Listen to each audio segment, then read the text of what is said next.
There we go. Hey, everybody. It's January 2026, and welcome to the new year. How you guys doing? Wonderful. Good. Excited.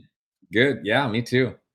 We're going to be talking about momentum here, and we're talking about two kinds of momentum. So I'm going to go ahead and share my screen, and I'm going to share my screen. I'm going to stop sharing my screen a little bit. I want to start right out of the gate. Okay, framing up momentum. What is it? And so I want to. So I'll back up and just talk about momentum for a second. Momentum, I think, is when something starts to pick up steam, and it's really, if you think about it, it's the stacking of skills, it's the stacking of results, it's the stacking of growth that create momentum. So, question for you guys: where in the world, outside of your own life, where in the world are you seeing momentum right now? Outside of your life? Side of your life. So am I not allowed to say West Side? No. I actually do think though that I'm seeing a lot of momentum in like the capital C church. Okay. Yeah. Yep. Even outside of West Side, it's not momentum just at West Side, but literally in the kingdom of God, there's a undeniable movement happening. So a lot of momentum in the kingdom. Yeah. Okay. That's true. I see that too. How about you, Devin? I agree with him. There's a lot of momentum, in churches around the city. There's a momentum in Men's Alliance, which I'm part of. I think we see momentum in just the way information is relayed throughout the world too. That's a good one. Yeah. So much more rapidly available. Yeah. Yeah. You see momentum. Yeah. AI. I was thinking just as soon as you said that, Devin, that thought crossed my mind. Like, yeah, AI, man, there's so much momentum with AI. It's everywhere, right? Yeah. I mean, people are just, some people are taking advantage of it and really scaling or benefiting. Some people are kind of in a state of daze and confusion about it. And there's definitely different responses, but AI itself is huge momentum for sure. Cool. Okay, well, I want to talk about two kinds of momentum. So the first kind that we're going to talk about is going to be personal momentum. So think about your own life for a minute, and what is your momentum level right now? How is it going? What are you seeing? And what would you like for it to be? And what makes personal momentum? Think about that for a second. What creates personal momentum? Have you ever had a season of real momentum, and have you ever had a season of going backwards? You don't have to answer that, but most people are going to be able to go like, yeah, and what kind of season are you in right now? Is this a season of acceleration or deceleration for you? Because there's definitely different kinds of momentum, and even different directions in it. We want forward momentum. And I want to point out this verse. I love this verse. Proverbs 4:18, the way of the righteous is like the first gleam of dawn, which shines ever brighter until the full light of day. And I love the words ever brighter there. That ought to describe, as it says, the way of the righteous. So for those who are in a faith relationship with Jesus, like us three, and maybe a whole bunch of other people that are going to see this later, man, the way of the righteous, what it's designed to do is to make your life ever brighter. And a lot that is counter to what the world kind of pitches, right? Like there's almost this crest that people go over, and they even call it over the hill. And what is that saying to people? Over the hill. If you're over a certain age, you're over the hill, or and then you're on the way down, you're decelerating. And I think that's the wrong message. I don't see that anywhere in Scripture. And there's plenty of people in Scripture that didn't even get started until they were 80, 90, 100. And so there's no slowdown in terms of momentum in God's plan for your life. It might look different. I have a friend named Steve Stroop who said, the older I get, the more I leverage wisdom against energy. And I thought that was a wise thing to say. He's going, physical energy isn't necessarily the only measure of momentum. And if it were, we'd be in trouble as we age, because it's true that it can slow down. I've been personally on a mission to speed mine up. So I'm doing everything under the sun to increase my energy right now as a 52-year-old, because I refuse to give into the slow down mentality. But I think that that's only one measure of energy, or excuse me, of momentum. Ever brighter can be all sorts of things. And I also remember a quote by Charlie Sheen when he was being interviewed.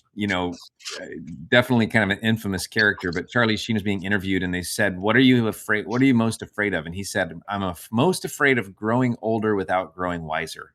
Mm. And if you were to look close at his life, you might still wonder which one is happening. But um, nonetheless, we can build momentum. So I'm going to give you real quick 6 words. These are high performance habits. I'm a certified high performance coach. Part of what I'm doing here is rustling up interest in that. Is anybody interested in going through certified high performance coaching? If you're watching this later, maybe you are. There's a way you can get a free coaching call from me, and it's the beginning of discovering, is this something that's for you? But it's still a free call, free strategy session. High performance habits are clarity, energy, necessity, productivity, influence, and courage. And I'll take a minute to describe each one of those. And then I'm going to stop sharing my screen. I want to talk about this for a couple minutes. So Brendan Burchard, 10, 15 years ago, did the largest study of high performers in history. And it was like a real scientific, actual study that looked at the lives of Olympians and Fortune 500 CEOs and all this stuff. And they discovered all sorts of things that they were doing, but they really condensed them down into 6 habits that are consistent in the lives of people that are the highest performers in the world.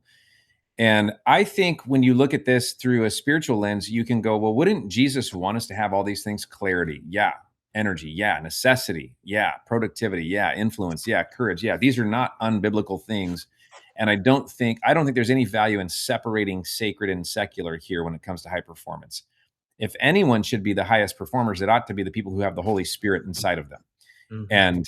And we ought to be setting the pace. If you're a follower of Jesus, we ought to be setting the pace for the world in this. I think we should be outperforming every aspect of the world when it comes to high performance, and that means in every possible measurement. That as long as it's not sinful, that we would obviously, that's our big boundary, is we want to be inside of the will of God. But I think the will of God includes high performance.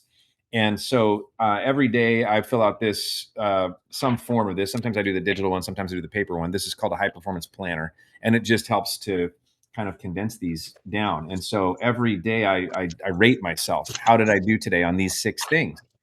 And yesterday happened to be a really great day for me. I got out of 30 points, I got a 29.5. So I was super proud. Yesterday was awesome. But the questions go like this: clarity. I knew my why and lived intentionally today. Scale of 1 to 5. I give myself half points as well. So scale of 1 to 5. I knew my why and lived intentionally today. That's clarity, like knowing why you're here. Then there's energy. I managed my mental and physical energy well. So just thinking about, well, how is my energy and how am I managing it? And what kinds of things am I doing? Right now, I'm wearing my gym clothes. I wore my gym clothes to the office today because it forces me to think about going to the gym. I even have my Planet Fitness hat on because I was like, I will be at the gym at 2 o'clock. And if I don't do this kind of stuff, sometimes I go, oh, but I have these things I need to do. And so I'm going to be at the gym at 2 o'clock, but I'm having to start do these things because I want to live with more energy this year. And then there's necessity. Necessity. I felt it was necessary to be my best and made success a must. Now, I don't know how you guys think about this, but for me, this is really all about how I lead myself in the morning. For me, I have to set this in the beginning, in the morning. And I want to talk more about that. Then there's productivity, which is I worked on things that mattered most today. Productivity, not necessarily being efficiency, but it's more about what I'm producing. And um, sometimes, the world gets caught up with efficiency and going, how many boxes can you check? It's not necessarily that. It's I worked on things that mattered most today. So I produced the most important things today. Then there's influence, which is I guided or treated others well today. And then there's courage. I shared my real self, thoughts, and feelings today. I often think of courage as I was willing to ask for something big today. I put myself out there. I shared what I really, really want, and got to ask for it. So I'm going to stop my screen share there, and just let's talk about these things. What stands out to you? how do you feel about it? If you had to say what you're strongest at this moment and what you're weakest at on those things, what might it be?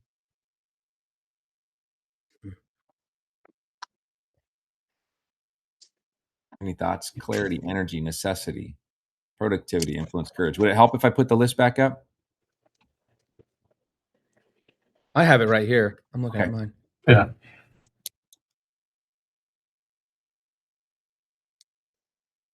I What's your want to hear strongest? from Devin. Austin, great to see you on here. I don't know if you can see or hear us. I imagine you can. Devin, what's your strongest? Um, it varies day to day, just like anything else does. Yeah. I What think about right you? now I'm more better with the clarity than I feel productivity. So, Okay. For today. Yeah. So, but, yeah. Okay. How about your lowest? What's the My lowest? lowest, probably energy, probably today, just because it's wintertime. It's been Yeah. a busy week, that sort of thing. Yeah. And influence. I mean, I don't know on that one. That's subjective, Like I always feel maybe it's not as much as it is, but who knows? So, That's a good point. Like, how do you yeah, even measure it sometimes? Yeah. yeah, Because you kind of, it's kind of like a wind test in a way. yeah. Like, oh, I think it was good. I don't know. Mm, One of the ways I measure it is if I um, if I cared for someone in a way that they could feel, you know, mm, um, like I envision my life. If I could have one metaphor for my life, I want to be an elevator. And so, did I do that for anybody today? Am I mm. doing, what's on my list today that's going to do that for people? And so sometimes it's something like this, but sometimes it's more personal. Like, Yeah. well, no, I took someone out to coffee that was discouraged, or, prayed with someone today. Mhm. I took that time because it's easy. Anybody who is in interested in high performance or personal growth or whatever, most of the time it's easy for us just to go go go go go, and it's easy to skip over sometimes the ministry stuff. Caleb, what do you feel like is your lowest right now? Um, my lowest.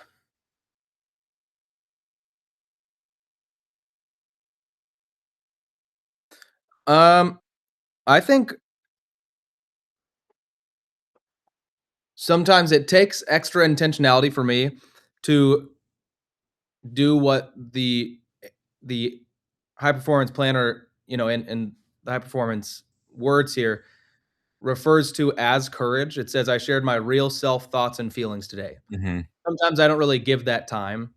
And so I would say that's probably my lowest in general. Probably I'd say in like if I'm looking at the last week, because I tend to just be like, let's do this thing, kind of like, Yeah. let's go. And so It's hard, courage sometimes, straightforward. yeah, just kind of like, let's do this thing. That there's no time for that kind of, which can sound really terrible and something I'm consistently working on. But what this refers to as courage, with I shared my real self, thoughts, and feelings today, I think takes a little extra intentionality for me because sometimes I just don't feel like there's time for it or something. I just want Yeah. to go for it. So yeah. Yeah. Something that I feel like I'm constantly struggling with is the pool. Well, I think that there's almost, this is a little bit cause and effect for me. I think the first three, clarity, energy, and necessity, tend to really influence the last three. Mhm. And so I can almost look at my first half and go, well, I know that if I am clear, I'm going to be more productive. And I would say that is a constant battle for me, partly because I'm easily distracted and partly because I am entrepreneurial. So I'm always, putting something new in motion. And what I have to be really careful about is that I'm not creating competing priorities. And so right now I'm in a pruning place and cutting stuff off. And that's helpful, but there's enough swirling that I feel like I've always got to work extra hard at getting the fog out. and going, what am I really, really focused on right now, and get super clear. So that takes a ton of time for me, and that affects my productivity a lot. Mhm. So yeah, that's probably my biggest struggle in all of this, because I think for me everything flows from clarity. Even the energy flows from it. Where I'm like, oh, I'm most energetic when I have clarity, and it helps me make decisions like put my sweats on today instead of my jeans. Just to go like, no, duh, bonehead, you're gonna be at the gym. Why would you build in extra time to change clothes before you go to the gym? You know, and instead put that mental reminder, like my Planet Fitness hat on, to go, no, I'm going to be at the gym because I'm going to build energy. I'm going to be stronger tomorrow than I was today. I want ever brighter, to be my mantra for life. Mhm. So, I noticed because recently, right, it's the new year, and so I yeah. was working through my goals and just planning out the year. And one of my big ones was in leadership and in like even just friendships. Um, if I want transparency and I want like true deep relationships with others, I would want them to share their real self thoughts and feelings. And so I was planning out my year and my goals and so on. And that was one of my big ones was like, if I want that from them, from my Mhm. team, from my friends, then I need to put extra intentionality behind myself doing that first and actually putting intentionality behind like I should probably share maybe something I'm going through or something that is my real self thought and feelings like Yeah. because I tend to just not I just don't really think about it a ton. I feel great, I'm just doing my thing. And so sometimes it does take a little extra of that to be like, what is going on? How can Mhm. I bring this to fruition so that I'm leading, being having courage in that way? And so it's like sometimes I just don't think about it enough. And I think putting a little extra intentionality behind that can help me be a better leader and have better relationships that are deeper. Mhm. Yeah. Yeah, it is always carving out just a little bit of time. More time. Honestly, I think more time than we think is realistic. Because it's not like, if you look at your money and how God instructs us with money, He's talking about a tithe. So if you Mhm. looked at your time that way and thought, well, what's 2.4 hours look like? That would be a lot. That would be a lot, to invest in the front end of design, so to speak. I Mhm. love Jim Rohn. I don't know if you guys have heard of Jim Rohn, but he's this classic, like, personal growth guru from the 90s, probably, maybe 80s even. But he said, you need to design your life. You can't just do your life; you got to design it. And I think the design piece is what, often where we drop the ball is, we're just autopilot, and then it goes to the lowest, like it almost goes to the lowest possible denominator when it's autopilot, and it's just survival. So I think that's something that,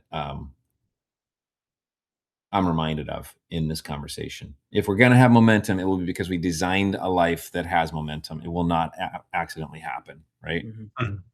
Yeah. Um,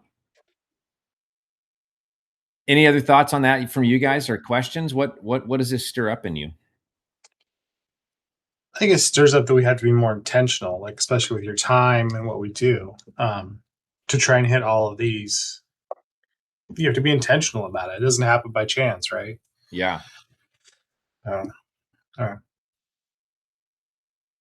If you had, let's just pretend for a second that you could have 3 times more energy, 3 times of any of these things, 3 times more clarity, 3 times more productivity, 3 times more influence, 3 times more courage, 3 times more necessity. Necessity is kind of like that, putting it on yourself, like it's the urgency, it's the real desire, almost like I must succeed. But if you could have 3 times any one of these things, what would you do differently in 2026? I think for my big one that I pointed out, courage. Uh, I already started on this, and this week, or actually today, I'm hanging out with my one of my best friends, Caden, and next week I'm hanging out with my one of my best friends, Noah. And so Mm, I'm trying to put more intentionality and allocation of my time towards my relationships mm, and sitting down and making more time for that. And so that's a big one of mine is like if I want 3 times more courage, it would mean giving more time to my relationships and actually putting myself in the spot where courage can be used more. And so um, yeah, I think that's a big one for me is I'm trying to intentionally take a few times a week. Right now I'm doing one time a week with another friend, and so yeah, that's a big one for me this year. I like that. That's good. I mean, productivity would be a big one for me because, if I could do more things, then I'd get more stuff done. I like checking off a list. So, but at the same time, I need time to have that productivity happen. So, Well, what would it be if you were like, dude, I got 3 times more productivity now? I can what? What would it be? well, because you do productivity, you have like there's always stuff for the house you got to deal with, and there's Yeah. stuff in the ministry. There's stuff with your cultivating those friend relationships. Like you're doing, Caleb. If you can be more productive in that stuff and do more things in less time, then I can sign up and do more things to make more of an impact. Mm-hmm. So I see. maybe you need more energy for that too. But yeah, they probably all go together, don't they? yeah. But I do find that if you can find one of these and start to raise the level, it starts to boost them all. And I think that's to me, that's the great news here is that almost in a sense, pick one and start to invest in it, because what's going to happen is it's going to start to elevate the other parts. And again, this like coming from the largest study in history of high performance, I think we can trust it. It's been not only did the research prove it, but now I think they said in certified high performance coaching, which builds on this model, I think there's 940,000 documented sessions and with a 9.7 rating. So it's very resonating with people for sure, and making a huge difference in their life. And I know it has for me, just to focus on it. Because again, I think these are really just biblical principles that somebody pulled out and goes, these work. And I think it's really true. So that's personal. I mean, like if you think about your personal life elevating, I hope your blood can start pumping a little bit faster right now to go ever brighter, ever brighter, ever brighter, ever brighter. What would tomorrow look like if it was brighter than today? What would today look like if it was brighter than yesterday? What would 2 years from now look like if every day, if 730 days passed by and it was a little bit brighter and a little bit brighter and a little bit brighter and a little bit brighter? I mean, just there would be some pretty massive momentum in that. And that could be financial, that could be spiritual, that could be relational, that could be mental, that could be physical, that could be so many different areas of our lives that just get brighter, brighter, brighter, brighter, brighter. I think that's God's intent. So I think momentum has to be personalized before it can be anything else. But I think once that happens, then we can go into what I want to talk about next, which would be ministry momentum. And that ministry momentum, meaning anything that you do in the name of Jesus, in my opinion, is ministry, and can be organized or can be one-to-one. It can be can be disorganized. It could be organic, or it can be super structured. Doesn't matter. I don't think. I think God calls people to different ministries, I think, according to their gifts. And I think their gifts determine whether, their kind of personal profile determines whether they're going to do something that's very organic or very structured. And I think there's room for all of that. We know it takes all kinds of churches. If we're talking about church, takes all kinds of churches to reach all kinds of people. My big belief, and I would probably die for this belief, is that the church is the number one container for ministry. Or the number one vehicle, maybe is a better word, for ministry. I think the world is actually the container for ministry, but the church is the number one vehicle for ministry. I think the local church is the hope of the world. I really do. I think that it's the one organization that's going to live on forever. And so it's really then the one that's the most strategic to build now, because Apple is temporary, Google is temporary, Open AI is temporary. Tesla's temporary. SpaceX is temporary. The United States is temporary. Everything's temporary. The church is eternal. And I think that's why it deserves our best intention and our best effort and our best selves, our best momentum, because it's the one thing that lives forever. And the other urgent part of that, to me, the necessity really boils up when I'm like, oh my gosh, not everybody's automatically included, right? I mean, there's people that won't be a part of this family if they don't choose to, if they don't receive Jesus. And so this mission of ministry is urgent. I mean, it's so urgent because heaven and hell are real. And Jesus said he's coming back soon. And it does seem, doesn't it, like it could be any day now. It's a crazy world. And the Bible prophecies are by and large fulfilled. So the reason why they call it the imminent return of Christ is because it could happen at any moment. And so while the clock still ticks, we have an opportunity to share our faith with people and to include them in this family of Jesus and to give them the good news and to call them to Jesus. And so ministry matters so much, in my opinion, because of that. But I want to share another verse with you, and that is Jesus' statement: I will build my church, and the gates of hell shall not prevail against it. And you guys probably know this, but the original language actually says the gates of hell will not be able to hold it back.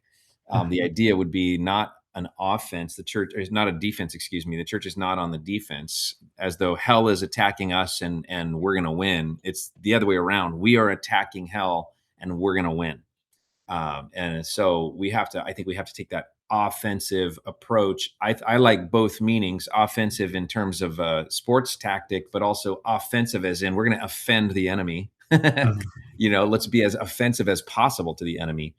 Let's shake it up. Let's snatch people out of the pit of hell and be aggressive about it. And so I'm intent on this being the most aggressive year of my life so far when it comes to ministry, and knowing that he's the one that called us to that. So it's not me trying to talk God into doing something big. It's me going, get on board finally with what Jesus said 2,000 years ago. We're going to attack hell and they're not going to be able to hold us back. And so I think this is why we should look for then ministry momentum. No matter what your ministry is, I'm thinking of Men's Alliance right now. I mean, man, there's been great momentum this year. Great momentum. But what if it was brighter, brighter, brighter, brighter, brighter? What would it look like? Same with production at Westside. It's been incredible. I mean, right in back of me is this board of things. We put Post-it notes in our staff meeting on the board of Westside's momentum and wins in 2025. And there's all sorts of sticky notes over there. And one of them says we reached 12,000 subscribers on YouTube this year, which was fun. We were reflecting on how to hit 1,000 subscribers took 3 years. And then last week we hit an extra 1,000 subscribers. So it's like what took 3 years is now happening every week. And so all of a sudden this flywheel of brighter, brighter, brighter, brighter, brighter is happening. And but my opinion is we have to expect exponential momentum because that's what Jesus talks about. So let's keep moving on this. I want to talk about 3 essentials of momentum for ministry, and that is these 3 things: a daring dream, a simple scheme, and a tenacious team. And I actually brought these up in November. If anybody was with us in November for this, we talked about these 3 things for setting goals in 2026. And I really believe if you condense it down to ministry momentum, I think that's what this is. I think it's a strong dream, a daring dream, a God-sized dream, a let's charge hell kind of dream. It's a simple scheme.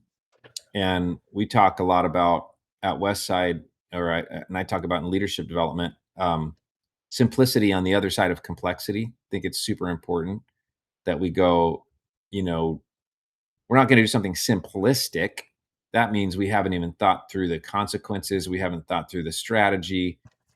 But something truly simple is it's refined after all the complexity is thought through, and that's where you end up with things that really, really scale and get momentum. I'm right now in conversation with a guy named Emmanuel Prinz, who's a movement leader and now a movement coach, and he was involved in a movement in Sudan, a gospel movement in Sudan that reached 80,000 new believers very quickly, something like that.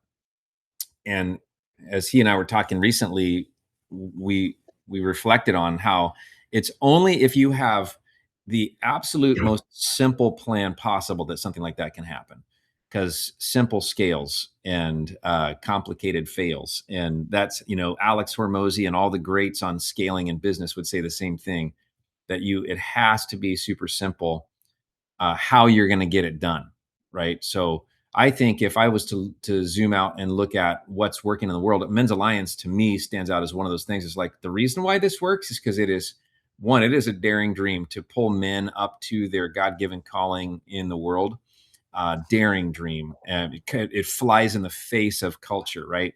In many ways, to have men step up as spiritual leaders, and it flies in the face of the flesh. It flies in the face of a culture that's afraid that what it might look like for men to take their place, when they don't realize that it's servant leadership.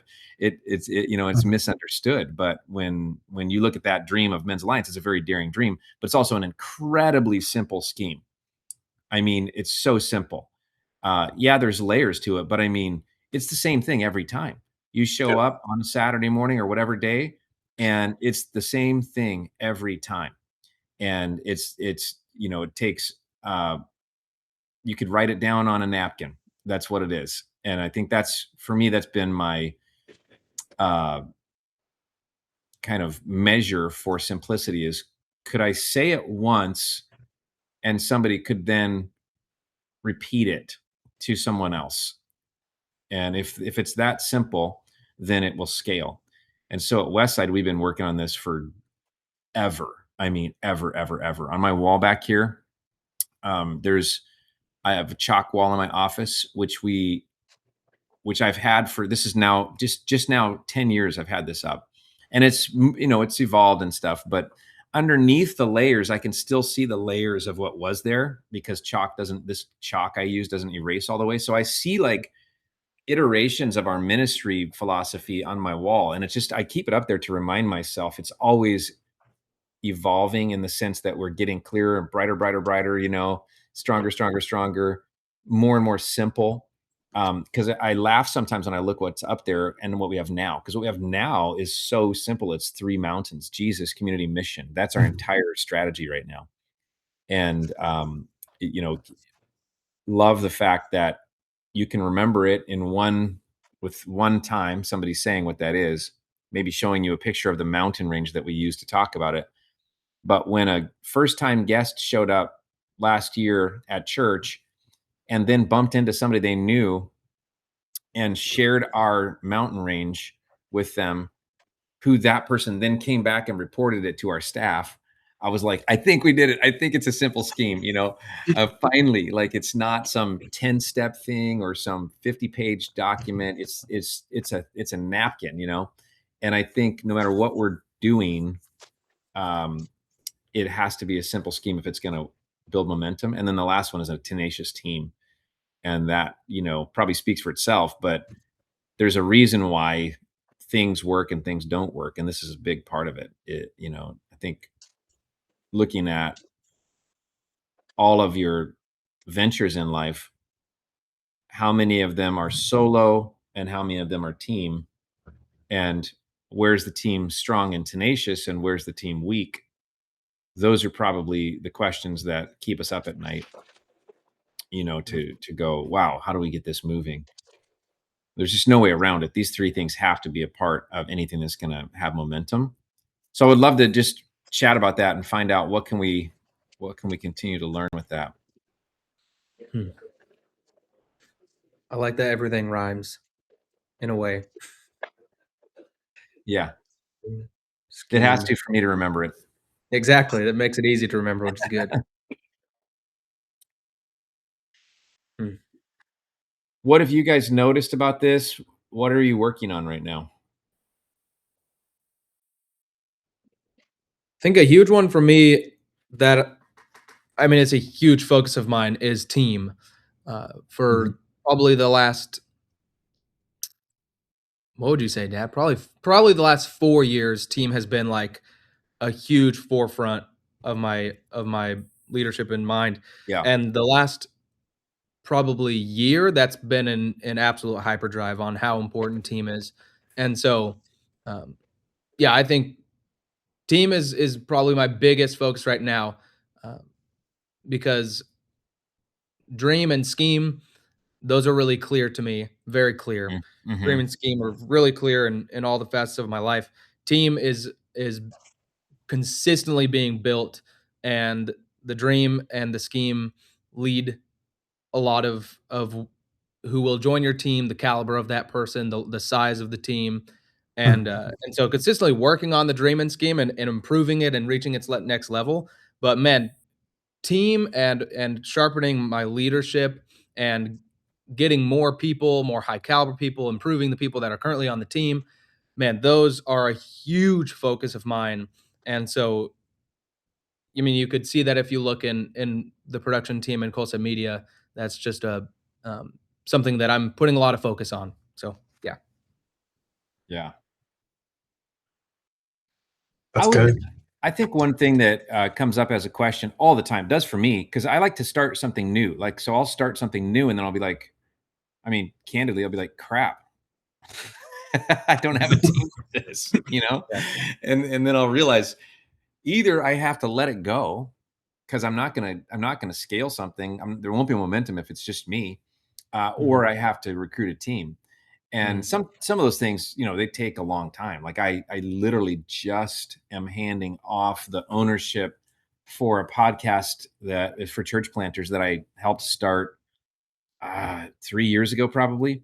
And there's been kind of seasons of more or less responsibility, uh, but right now there's a new owner, and so that's exciting to me Mhm. because it feels like, okay, great, now um, I can be in my sweet spot with that, and I have room to start something else. But I think the question that I always wrestle through is, what's the secret? What's the magic sauce to building a strong team?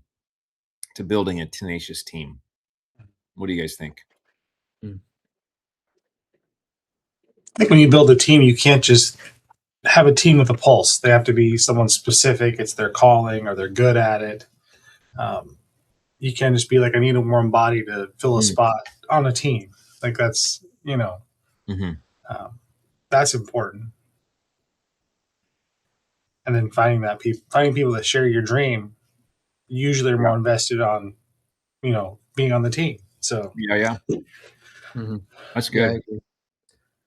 Yeah, I think to to get a successful team, I think I like to remember that I am the ceiling often. Mhm. The leader of the team is going to be the ceiling in which you have, the level of person or size of team. And so the more that I grow, the more my team will grow and fit into the canvas that I am setting. And so I think a clear vision, a really clear and compelling vision is going to be the basis of a lot yeah, of Mhm. your team and all of that. And I think successful delegation and creating a sense of ownership and a culture. I think I agree with the fact that a person with clear direction, a deadline, and then go is the most Mhm. successful team. Mhm. I think micromanaging is the pit of hell for a team. And so I think Mhm. like those are my biggest things is I think the leader has to be consistently learning and improving themselves and their Mhm. leadership. I think the vision needs to be massive and compelling to the point where someone else's vision can fit inside of it.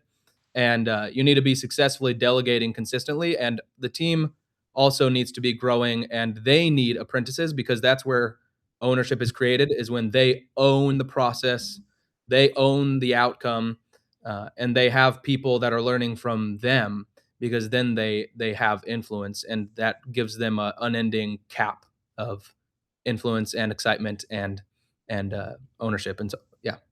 Mm, that's good. I do feel like you're right. The leverage you have for team comes in the dream and the scheme. Like it's so easy to recruit somebody to a clear dream and a clear strategy. It's so Mhm. easy to recruit somebody to that. It's Sure. very difficult to recruit somebody if the vision is fuzzy and the strategy is undefined Mhm. or complicated. And even if you do recruit somebody to that kind of scenario, they often don't last. They burn out or they bail. Mhm. And a lot of times in ministry stuff, I don't know if you guys have experienced this or not, but I have constantly, is that if a volunteer um, feels like they can't succeed, they quit, and a lot of times they don't tell you. Yep. They just leave. And so then it's like this mystery Mhm. of like, where'd they go? Where did that person go? What did I do? What did they do? What happened? But the truth is they got in a place where they felt like they couldn't succeed. And so rather than deal with the discomfort of, I feel like, because a lot of times they feel like they failed, when in fact the leader probably failed because it wasn't a clear strategy and clear vision. Mhm. And so recruiting is so much easier with a clear dream and clear strategy.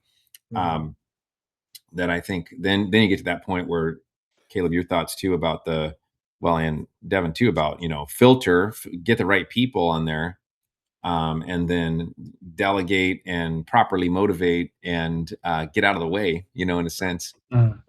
I think another big piece to the clear team though is accountability. Mhm. And they say a leader doesn't get what they expect; they get what they inspect. And I think sometimes you can stall momentum by simply not having good feedback loops and Mhm. evaluation tools and rhythms. And so I think that's something that needs to be worked into anything that's going to have momentum, because it's like, well, how do we know what improvements to make on our product if we're not asking questions from the people who are using it?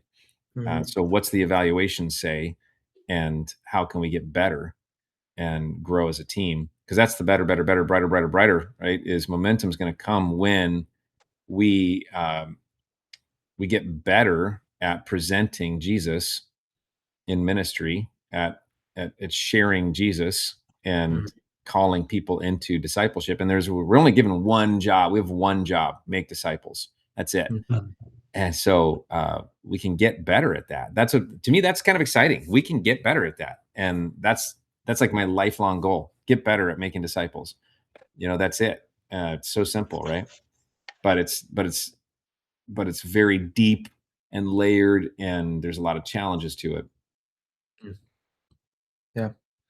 I've noticed one of the secret sauces is is radical candor. Like for production and for culture media, radical candor is loving personally and challenging directly. And I think that that is like such a secret sauce is that people are often way too timid on challenging their team Hmm. or the people Mhm. around them. But most people will step up and will actually feel more ingrained and of value to a team when they're consistently being challenged by the people around them, by the team lead. And so like every time I have like a I call them radical candor sessions where I gather the team and then I say, everyone, here's North Star. Let's say we're watching the stream and I go, North Star is elevation. I don't know. And then I go, okay, now let's watch our service. Okay, everyone provide feedback. And then I'll go in and I'll go, yeah, I agree. And then I just kind of set the bar because everyone knows and it's a good, healthy thing that my expectation is excellence and anything under that doesn't fly.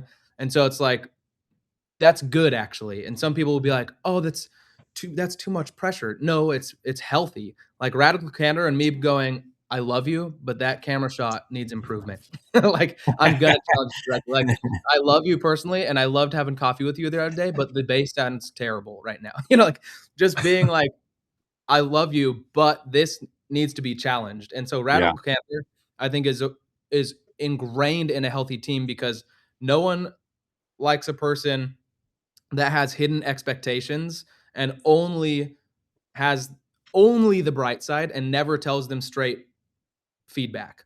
And like, so like, I think that the leader having a really high expectation and practicing consistent radical candor with their team, they set the bar, they challenge their team, and it makes a never ending continuous loop, which is really healthy. And then that culture is fed into the team, which now I'm seeing a lot of within my team. I'm not the only one practicing radical candor now because I've now done it for 5 years.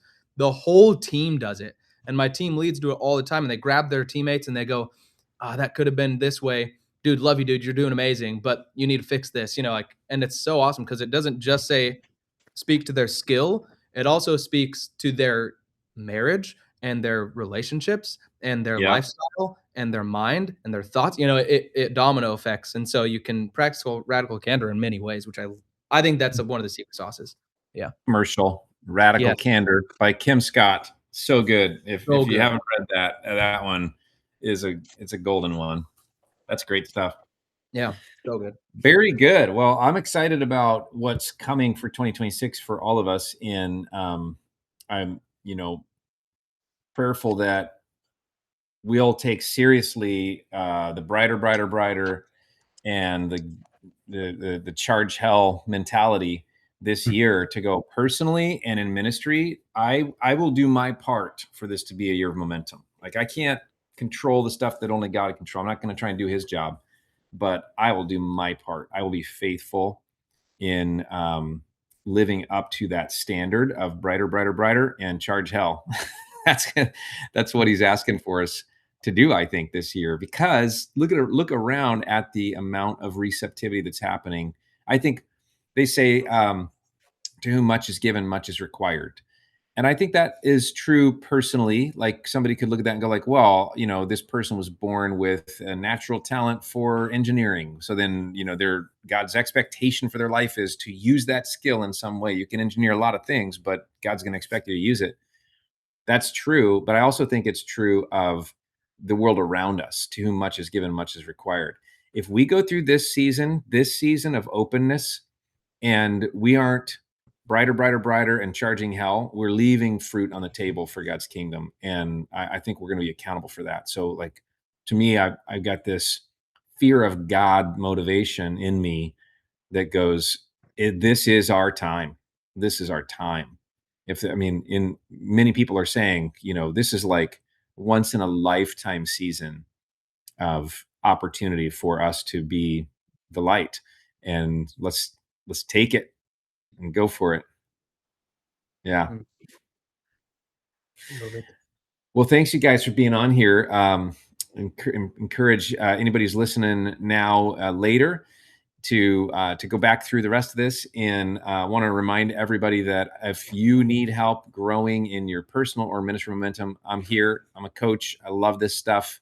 I love to dig into these one-on-one conversations and go really deep. And my coaching style is discovery. So meaning I'm not telling you anything. I'm asking you questions and pulling out of you the options that actually you already know. I'm just helping you focus on them. So if that's interesting to anybody listening or watching, hit me up. Love to help. But God bless you guys, and thanks for hanging in there. Thanks. Yeah. See you soon. See ya. See you guys.